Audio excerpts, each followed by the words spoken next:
Did you know that just a few decades ago, surviving winter in America was a completely different game? Forget your smart thermostats and heated car seats. Back in the 60s and 70s, people relied on some truly wild and ingenious methods to stay warm. Some of these tricks were so common, yet today they seem almost unbelievable. Stick around, because you won't believe what they had to do, especially the last one. It might just change how you see your own home. First off, let's talk about windows. Today we have double-paned glass, but back then, single-paned windows were the norm, and they bled heat like crazy. So, what did people do? They covered their windows in plastic. Yep, every fall, families would break out the rolls of clear plastic sheeting and tape, meticulously sealing every window from the inside. It was a huge, sticky task, but it created an extra layer of insulation that made a real difference. It might have looked a bit foggy, but it was a small price to pay for a warmer living room. Next up, the heart of the home, the kitchen. Ovens weren't just for baking. After making dinner, a common trick was to leave the oven door open. The residual heat would pour out and help warm up the kitchen and surrounding areas. It was a simple, no-cost way to get a little extra warmth before bed. Of course, this wouldn't exactly pass modern safety standards, but back then, it was just common sense. Every little bit of heat counted. And what about staying warm at night? Forget electric blankets. People used hot water bottles, but not just any hot water bottles. It's heavy-duty rubber ones that you'd fill with scalding water from the kettle. You'd tuck one or two of these under the covers at the foot of your bed about an hour before you went to sleep. The bed would be toasty warm when you climbed in.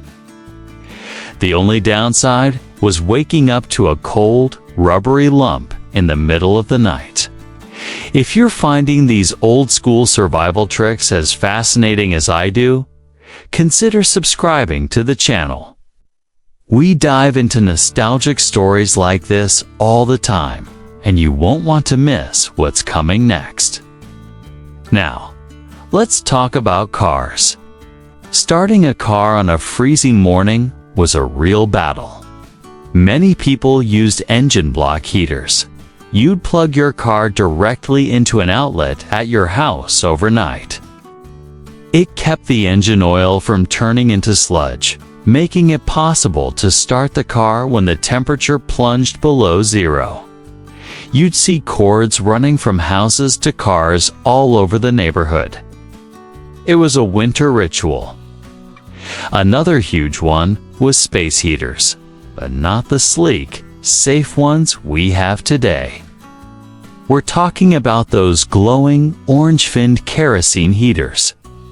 They kicked out an incredible amount of heat, but they also came with a very distinct smell and a very real fire risk.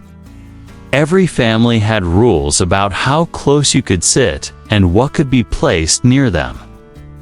They were the focal point of any cold room, with family members huddled around, trying to soak up the warmth.